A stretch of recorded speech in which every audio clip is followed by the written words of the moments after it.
Hi, I'm Mayor Jay Tiptree. Welcome to this edition of Chandler Inside Now. Today, it's my pleasure to have in studio Arizona Secretary of State Michele Reagan, who I had the opportunity to work with when I was down at the legislature not too many years ago. Secretary of State, welcome to Chandler today. Oh, thank you. It's wonderful to be here. Yeah, we'll have a half hour here to talk about things. I thought maybe we'd start with a little bit about your background, maybe tell the audience a little bit about your small business background, and then your years at the legislature, some of that background. Well, we can start with where I first met you, which was at the legislature. And I served 8 years in the House and then 4 years in the Senate. Got over to the Senate, I think, after you left. Yeah, because I think our 8 years aligned, our terms. I think they did. 2002 to 2010. They did. I went over to the Senate after you left. I liked being in the Senate, a lot quieter than the House. Yeah. House is a little rowdy. But prior to being in the legislature, I was a small business owner with my family. We owned a sign company in downtown Phoenix, and we owned that for over a decade. Right. And we grew our little sign company to be a pretty nice company. Grew it to be the largest one of its kind in the country. Yeah. Before we ended up selling it. So I always say I spent 12 years in the legislature, but don't hold that against me, because I did have a very nice private sector life before I entered the legislature. And I had the same. I have a small business background, and I think that's really good for the legislature to have folks like you and I with that real world experience. Makes a big difference. I tell you, it's.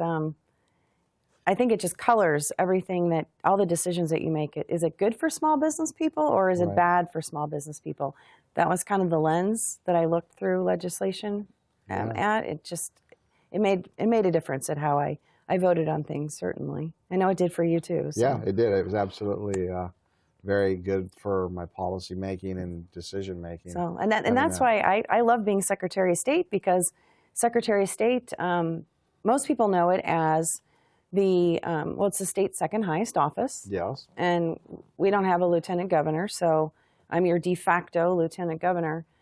But most people... Which means you're second in line, first in line if the governor goes out of state, you're the acting governor. I'm acting governor. Yes, I'm not governor. We try to make that distinction. I don't run up to the governor's office and sit in his chair and start making decisions. He's got a great staff, keeps things going pretty smooth while he's gone. Yeah. But I am acting governor.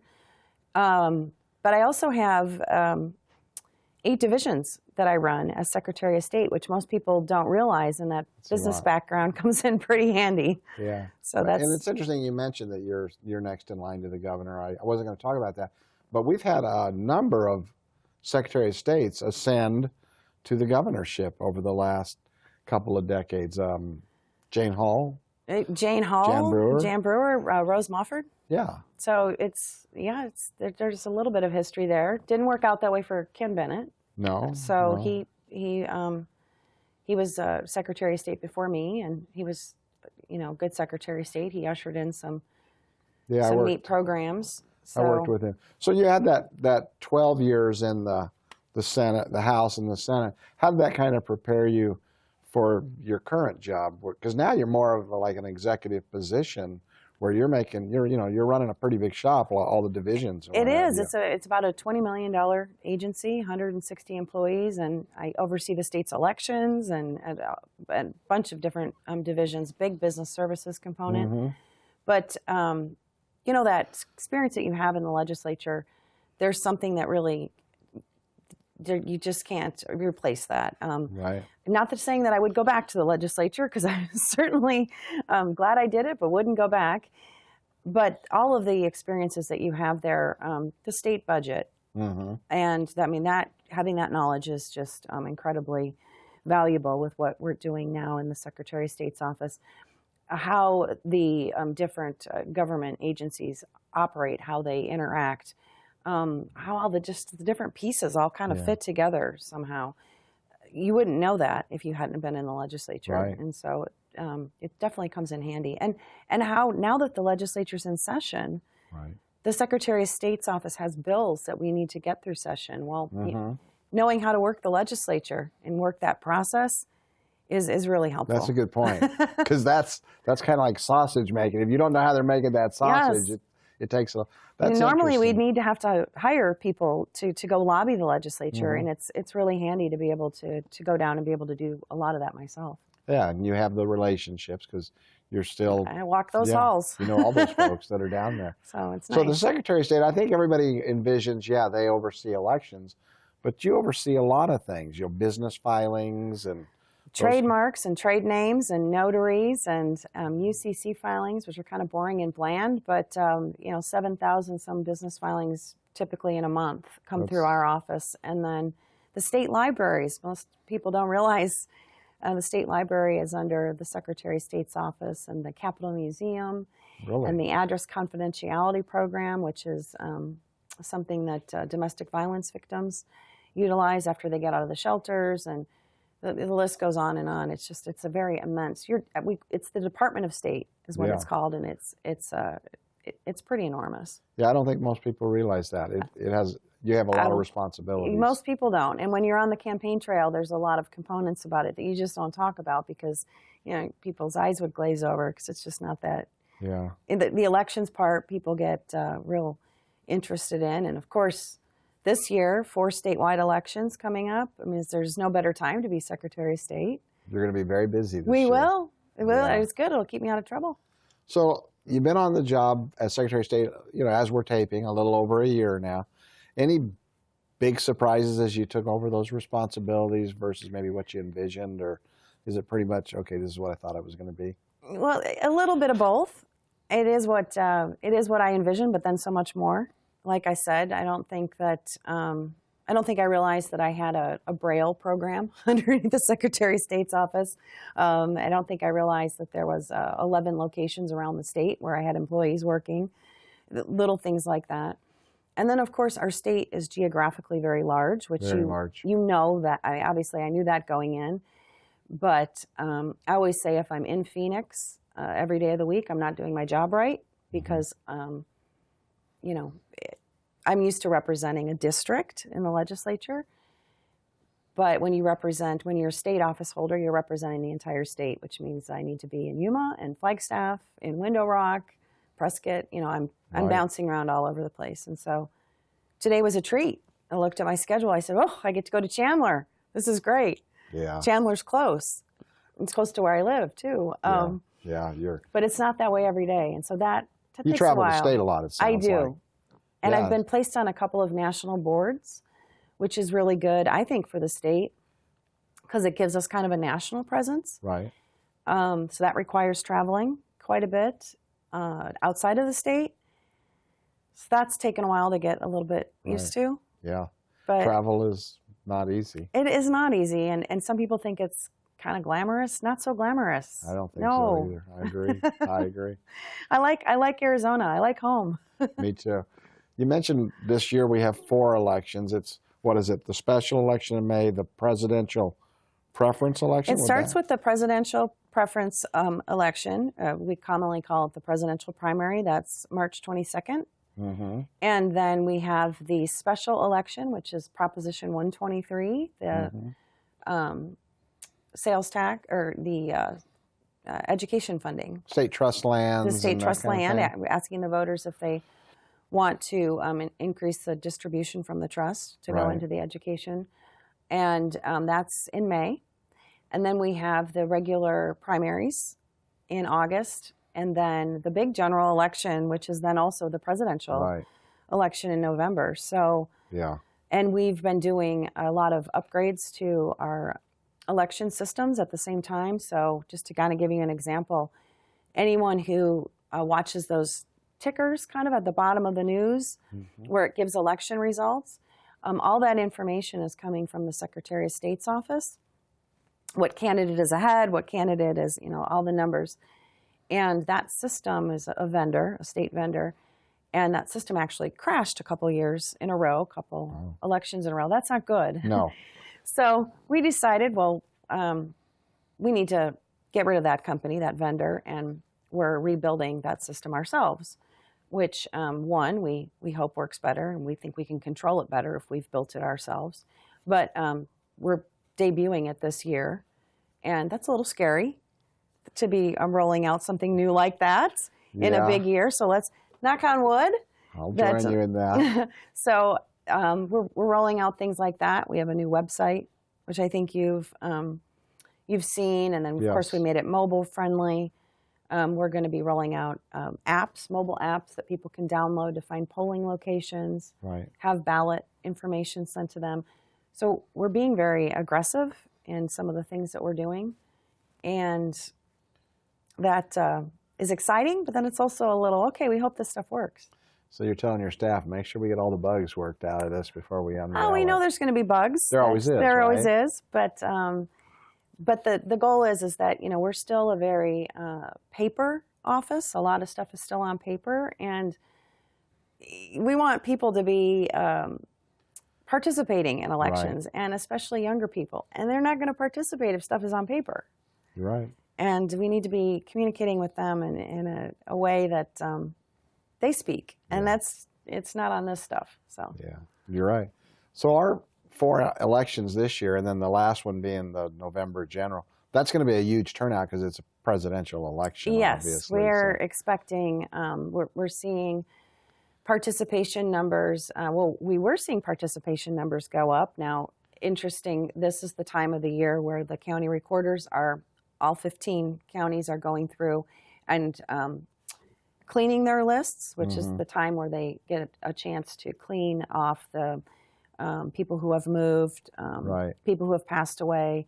So we actually saw a decline just recently in the latest numbers of voter registration. I hadn't heard that. Yes, we just released it yesterday. Okay. In fact, breaking news on your show. How do you like that? So we have less registered voters now because of the fixing, Correct. getting the rolls current. Correct. And this is something we see historically. We've seen this every 2 years after a big election, because this is about the time when they go through and get a chance to clean the list, which is actually, although we don't like to see numbers go down, it's a good thing because we don't want live ballots going out to places where people don't live. We want an accurate count. Correct. So how does that work now? Because I know when I was at the legislature with you, there was a lot of discussion on when and how you would purge and who would be purged. How do they do that now? Because it's changed over the years. Well, there's been a couple of different bills and a couple of different attempts. One that I actually introduced when I was at the legislature to allow the county recorders to clean up their lists if they see people aren't using their early ballots and et cetera. Some of those have been implemented, some of them haven't. But basically, when people move and they notice that people are moving, they get change of address forms. Okay. The problem that they still do have, and you can't fault the county recorders for this, it just happens. Right. Let's say you just packed up and moved. Don't get any ideas. We don't want you to do this. We don't want you to move. But say you just packed up and moved to another state and you didn't tell anybody, and then you re-registered in that other state. We still need to know that you've left us. Right. And there is a nationwide program that's kind of being put together where states will bounce their voter data against each other so that we can pick those up. That hasn't been perfected yet. Yeah. And so we hope that over the next couple of years we'll get that perfected. I'm going to reintroduce the show and then I'll be right back at you. Fantastic. I'm Mayor J. Tibshraeny in studio today with Secretary of State Michelle Reagan, talking about all things Arizona with the Secretary of State's office. Thanks for being with us again today. We appreciate it. Well, we're having a good time talking about elections. And it's good stuff. So Proposition 123 is on the May ballot. May it's 17th. A special election. There's also pension reform going on that may be referred to the ballot. But as we're taping, which is in late January, when would they have to submit that issue to also get it on the May ballot? Because I know there's been a lot of discussion on that, and they're working on it as we speak. Yes. If they wanted to get something else on the May ballot, they have from right now, they have about a week. Wow. The legislature would have about a week to get it done and passed and to let us know. Yeah, that's fairly aggressive because, you know, obviously that's an important issue to cities, but whether they can make that election, I don't know. I mean, yeah, they may be able to because they're pretty close to coming to an agreement. Okay. But it's not one of those things that you know, we've been trying to educate the legislators. Even though you even though the election isn't until May, that Right. doesn't mean that you can tell us in April No. that it's on the ballot, because those things, obviously the ballots need to get printed and the publicity pamphlets need to go out, and the voters need to be aware of what's on the ballot, and Right. have we do town halls, and they need to have ample time to be able to digest what's on the ballot, study what's on the ballot, and all of that is set by statute. So they got about a week. So that means they'd have to have the bill. And once you back it up, they have It's about tight. a week. Because they have to introduce it, they have to pass it out of both bodies, and then it would go up to the governor. But the governor doesn't have to sign a referral to the ballot, I don't think. It just Correct. They just would need to let us know. give it to you. Right. And we've made it clear we'll bend over backwards to do what we need to do. And the county recorders have been great too, saying they'll do. Yeah. They'll cut the deadline as close as they can. Yeah, we'll see. I hope they can make that. But if they don't, they would still have the opportunity to get it on. Then I guess it would have to go to the November ballot. Correct. Okay. Well, we'll see how that goes. It's yeah, that's a big issue for the cities, and pension reform. And the nice thing is we're all working in collaboration. It is nice, because with that's such a huge issue, and there's so many different sides to that. And what would be nice if it was able to go on a smaller ballot where there's Right. not as many issues, is because on the larger ballot, when there's a lot of different propositions, sometimes people just either they don't want to vote on those propositions, or they have a tendency to just say, oh, there's so many of them, I'm just going to be a no on all of them. Fatigue. They get fatigued a little. Right. So you see all the list of judges, and there's studies that are done that just say that people sometimes Right. just start voting no, and you don't Yeah. want your pension, if that's something that's important to you, you don't want your pension one on that one. Yeah, so we'll see how that goes. Yeah, reform is good. We'll hopefully get that done, and that'll help, because it's a big issue. Reform's a good word. Reform is a good one. Speaking of reform, you've done a lot of things with laws and what have you, and maybe you're working some bills right now at the legislature, as you mentioned earlier. Any particular things or changes that are in the works? We've got a big one that we haven't quite announced yet, but we're Okay. hoping that when we do, that your Chandler might be a part of it. Good. Hope we are. And we're coming out with a big campaign finance program, and you're going to be able to see, somebody's going to be able to sit at home on their computer and go to a program and see the interaction between legislators or candidates and lobbyists, and see the money that is going back and forth between campaigns and between contributors. A lot of this stuff, I like to say, we're going to turn the invisible visible. Mm-hmm. A lot of this stuff is already public record and already all being reported, but it's really hard to find. And you have Okay. to go on to websites and kind of hunt and peck. And if you really need to know what you're looking for. And there's no reason for that. Yeah. So we've been spending quite a bit of time building a program where you're just going to be able to enter in a candidate's name or your representative's name, and boom, it's going to be right there. That'll be nice. It'll be very nice. And the neat thing about this is right now you can only do that with your legislative offices and statewide offices. So you can look up the governor and the secretary of state already, and you could look up your representatives or your state senator. But you can't really look up the mayor or your council people, but you should be able to. I agree. And so we're going to hopefully have cities join in this effort and get your information into this program as well. You as a mayor won't have to do anything different than what you do now. In fact, we're going to make it easier on you, because the way you file now is generally a little more cumbersome than the program we're putting together. So we're going to make it kind of a twofer. It's easier for you to file, and then it's better for the public, because they're going to be able to see what you're doing. It sounds like on the filing you're going to go more to an electronic system. Correct. On the cities, which is, I'm used to it because I did that at the state. Right. File electronically. So you would go to the cities. Will it be for all cities or just the bigger cities? Because I don't know if all the small cities would have that capability or not. Well, as I travel around the state, I've been talking to every city or town that I can talk to about this, and to answer your question, it's available to all cities, counties, and towns. We want as many to participate as we'll be able to. And it's actually the really small towns that are still doing everything on paper are actually the ones that are most excited about it. Really?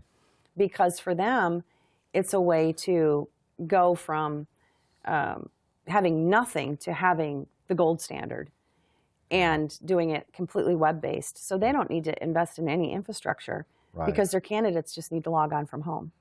Yeah. So for them, it's just like, can we sign up now is kind of the response I'm getting. Can we do it right now? And we say, we're just about done. Give us a couple more months. So that's actually where we've gotten the most enthusiastic response. So that's going to all get unveiled here in the next 30 days or so. Some of this stuff. Or... I like your energy. 30 days. We're shooting for the end of March. Okay. But we're just about done building it.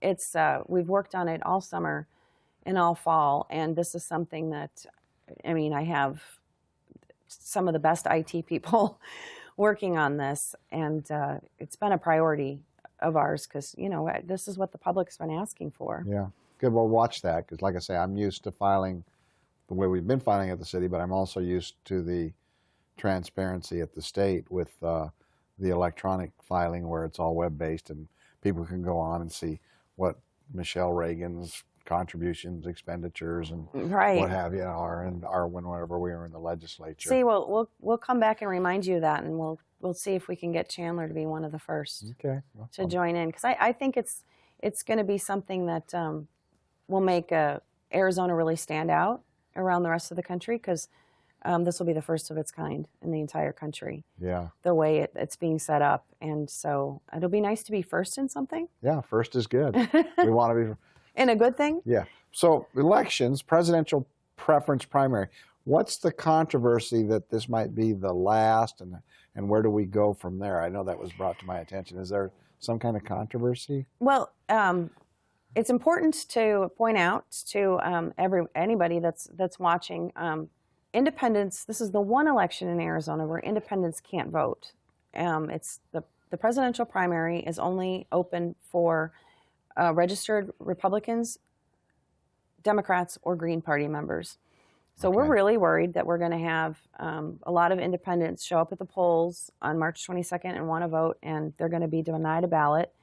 And it's really unfortunate, and that's a state law, by the way. That's not the parties saying that, and that's not the Secretary of State. It's a state law, which kind of begs the question, if we know a third of our voters are registered as independent or party not defined, if a third of our voters can't participate in this, and these are truly party functions, why are our taxpayers paying for this? It's $10 million for this election. Yeah.